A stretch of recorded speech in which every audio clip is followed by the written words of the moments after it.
Salut les mobers. Alors, des nouvelles un peu là de l'avancée du Chao, la custom.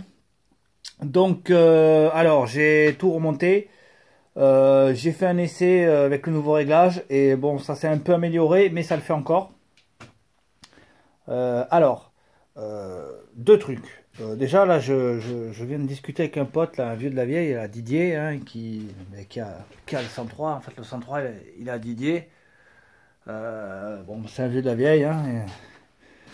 Il a roulé, il a presque une cinquantaine d'années, il a fait beaucoup de bécanes et bon, même s'il ride plus, c'est quelqu'un qui a connu la mob, voilà quoi, dans les années 80. Et lui, il m'a dit attention, t'as pas de filtre à air, ton truc là, ton problème là, trois quarts de poignée, et ça reprend dès que je relâche un peu les gaz, ça repart. Il m'a dit ça doit venir du filtre à air. Il m'a dit t'as pas de filtre à air et lui, il pense que ça vient de là. Donc, bon, en même temps, j'ai un peu regardé sur pas mal de vidéos, pas mal de tutos, tout ça. J'ai vu beaucoup de mobbers qui ne montent pas de filtre à air. Il paraît que même au niveau performance, c'est mieux. Donc, j'ai dit, écoute, moi, je sais pas trop. Apparemment, ça se fait quoi de ne pas monter de filtre à air. Alors, c'est vrai que c'est pas bon pour le moteur, mais au niveau performance, après, tu règles. Normalement, ça le fait. C'est pour ça que moi j'avais mis ma grille là pour éviter qu'il y ait de la merde qui rentre dedans.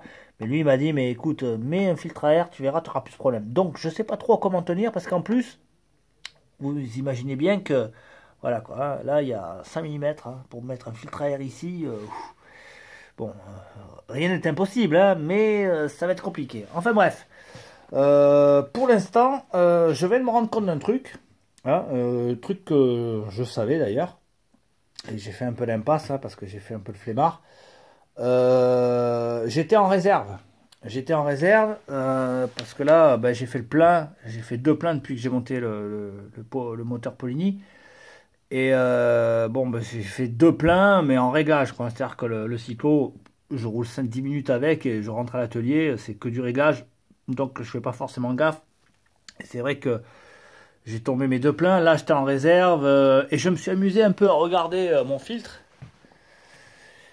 Voilà, qui est là d'ailleurs, hein, que j'ai démonté, que j'ai nettoyé parce qu'il y avait de la merde, mais un truc de fou, quoi, une espèce de purée de rouille incommensurable. Alors, comme il était, je l'avais fixé avec un Riesland, hein, vous l'avez vu sur les précédentes vidéos, il était là. Voilà, il était comme ça. Voilà, tac. Je voyais l'essence, mais j'ai fait péter le Riesland, j'ai sorti le filtre et j'ai regardé en dessous. Et là, il y avait un dépôt de rouille, de purée de rouille, quoi. J'ai dit, oi, oi, oi, oi, oi. Je me suis maudit parce que, ben voilà, en plus, comme j'ai roulé en réserve, enfin, j'ai roulé, j'ai fait, je l'ai démarré quelques fois en réserve parce que voilà, par flemme de refaire le plein, voilà, si c'est juste du réglage, je le démarre 5 minutes, même pas, quoi.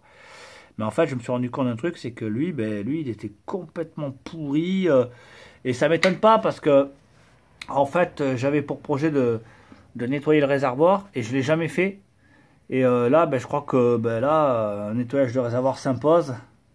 Voilà, donc un truc de plus qui s'ajoute sur la corde à linge, hein, si j'ose dire. Il va falloir que je nettoie mon réservoir. Donc ben là, je vais regarder les tutos du Mobber. Parce qu'il a fait un tuto sur le nettoyage de réservoir pas cher, hein, à la vite fait. Parce que je vais pas non plus acheter un kit Restom, tout redémonter, enfin voilà quoi, je vais pas non plus trop pousser mémé dans les orties.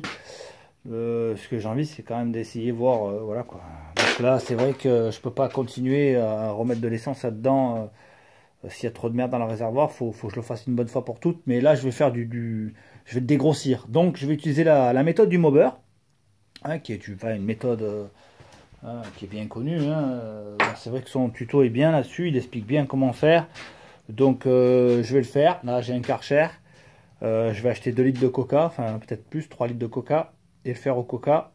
Je vais aussi en profiter pour commander un nouveau robinet d'essence tout neuf parce que celui-là il doit être massacré, hein, vu la gueule vu la purée qu'il y avait, le dépôt qu'il y avait dans le filtre. J'imagine même pas la gueule du robinet. Là il y a une espèce de filtre là, qui remonte comme ça. J'imagine même pas la gueule qu'il doit avoir. Donc ça je vais le changer et je vais le décaper avec du coca.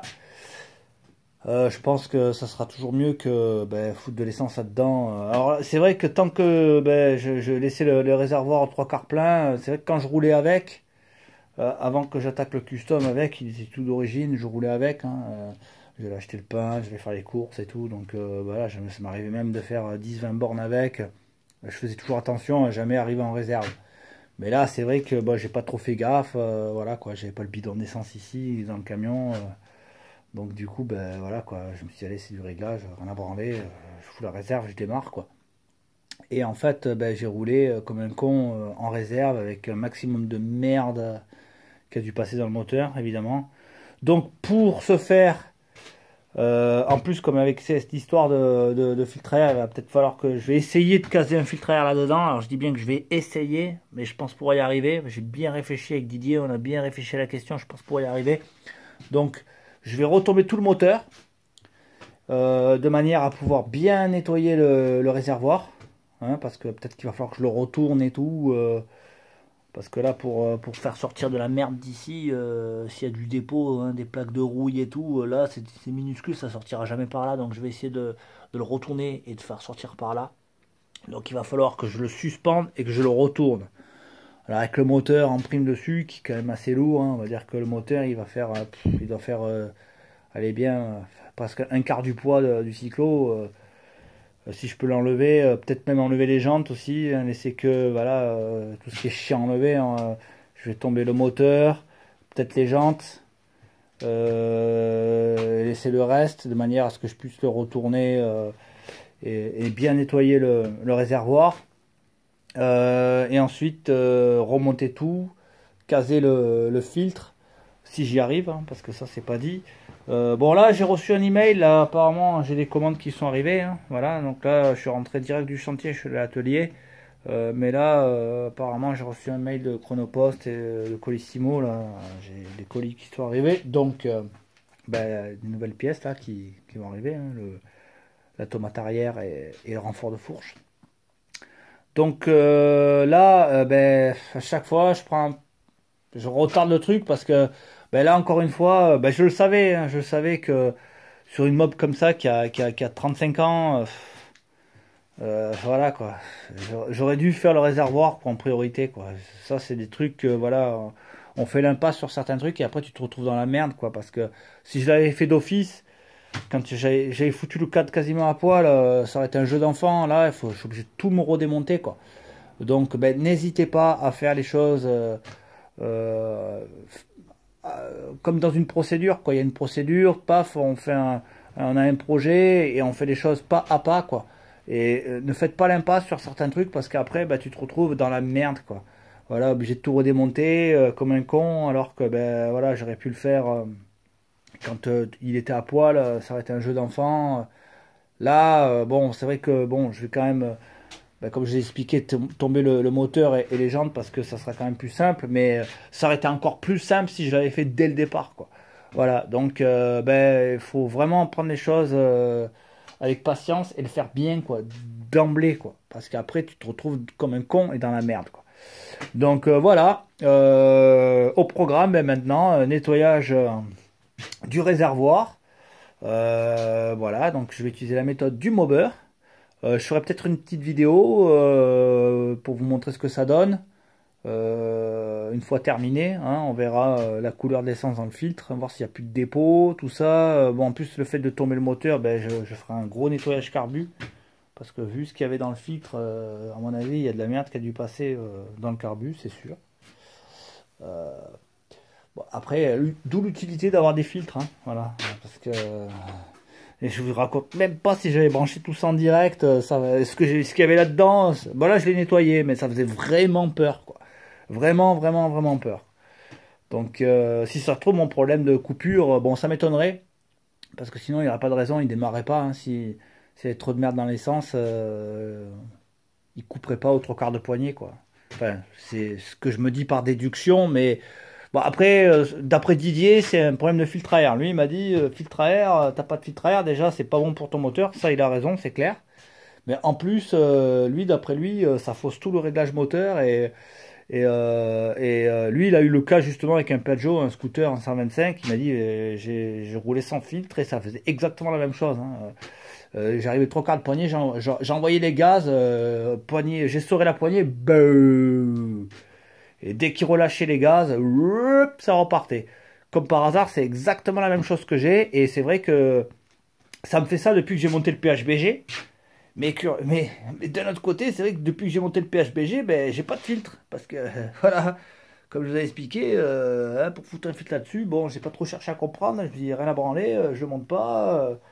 Bon, en plus, j'ai vu plein de vidéos de custom où les mecs ils montent pas de filtre, hein. Même pour certains, il paraît que c'est mieux, hein, de ne pas monter de filtre, hein. Ça fait respirer soi-disant mieux le moteur. Mais lui, il m'a dit, écoute, moi, je parle d'expérience. Un deux temps comme ça, un moteur de cyclo comme ça sans filtre, c'est pas bon. Et ton problème, il vient de là, quoi. Et ben, je vais essayer de l'écouter parce que voilà, des fois, on voit beaucoup de grosses conneries sur les forums, sur les vidéos YouTube, voilà quoi. Là, c'est le vécu qui parle, donc ben, je vais essayer de remonter un filtre. Voilà, donc nettoyer le réservoir, remonter un filtre, tout remonter, et essayer, voir si ça coupe encore, parce que bon, en même temps, quand je regarde les réglages de Vespa DR, ben, je suis au maximum de ce qu'il m'a donné, quoi. Donc peut-être que je pourrais monter plus haut en gicleur, mais j'ai des doutes. Je pense pas que ça vienne de là, quoi. Enfin, je pense pas que le fait d'augmenter encore de 5 points ou de les gicleurs, ça changera quelque chose à mon problème. C'est clair que là, je commence à me poser des questions. Voilà. Et je pense pas non plus que l'histoire du réservoir pourri, ça influe sur ce problème-là, quoi. Voilà, c'est une accumulation de problèmes. Déjà, le fait de rouler avec un réservoir pourri, bon ça, quand je vois la gueule, j'ai vu la gueule du filtre, j'ai compris, quoi. Je me suis dit non, c'est pas possible, quoi. Il faut que je fasse quelque chose. Mais cette histoire de réglage, je me suis dit bon ben, je vais essayer de mettre le filtre. D'autant plus que j'avais acheté un filtre mal aussi. J'avais essayé de prévoir le coup, hein. À l'époque, j'avais prévu le coup. J'avais essayé de prendre un truc vachement fin. Voilà, quoi, qui puisse se caser là-dedans. Voilà, là, ici. Et c'est vrai que ben, ça va être chaud. Ça va être très chaud, mais je pense que ça peut passer. Avec quelques petites modifications, si ça se trouve, avec un peu de volonté, je dois pouvoir le caser. Donc, je vais essayer. Je dis pas que je vais y arriver, je vais essayer. Quoi qu'il arrive, je vais essayer de nettoyer ce réservoir. Déjà. Reprendre les réglages. Avec de l'essence toute neuve. Hein, donc l'essence, là j'ai eu un plan là sur de l'essence 2 temps, 2% Aquilat. C'est des trucs qu'on utilise en jardin espace vert. Moi, j'ai pas le bidon ici. J'en ai discuté sur des forums de mob. Ils m'ont dit ouais non mais c'est très cher et tout. Ouais non mais c'est très cher, mais comme voilà, ma devise, hein, quand on aime on ne compte pas, hein, surtout que je roule pas tous les jours avec, hein, c'est pour me faire plaisir. Donc 22 € les 5 litres, oui mais bon c'est de l'essence de folie, quoi, hein, pour d'autant. Je sais que Steel, Dolmar, Husqvarna aussi, quand tu achètes du matos motoculture neuf, ils te garantissent je sais plus combien d'années, mais à condition d'utiliser cette essence-là, quoi. Si tu fais ton propre mélange, ça peut faire péter la garantie. Eh oui. Et à mon avis, il y a des raisons, quoi. Tu vois, déjà l'essence, en plus, elle se périme pas. C'est de l'essence qui peut rester 5 ans dans un réservoir sans bouger. C'est une essence qui est beaucoup moins polluante que l'essence ordinaire avec de l'huile ordinaire, même de bonne qualité. C'est du mélange de temps qui est 100%, l'huile c'est de 100% synthèse. Donc, et bon, c'est vrai que j'utilise ça dans mes machines, je vois la différence. Donc je me suis dit pourquoi pas l'utiliser dans ma mobilette.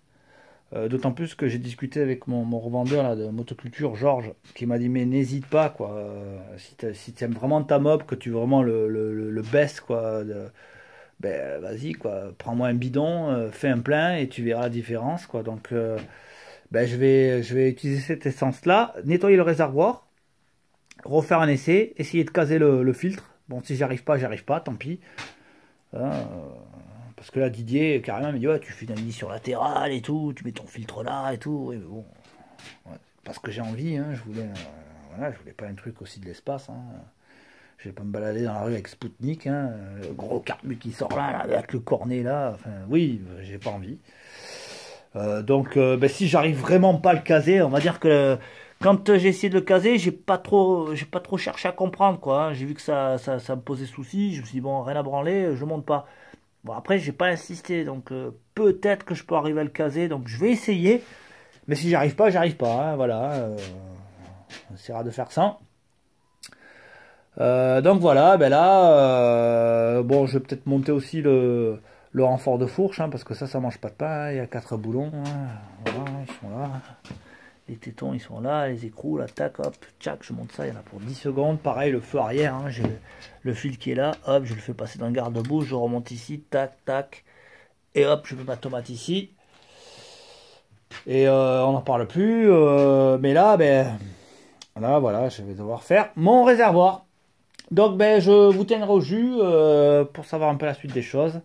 Voilà, quand j'aurai, enfin, quand je vais nettoyer le réservoir, ça fera peut-être le sujet d'une nouvelle vidéo. Voilà, et en espérant que la technique du mover soit la bonne. Allez, je vous laisse, je vous dis à plus, ciao ciao.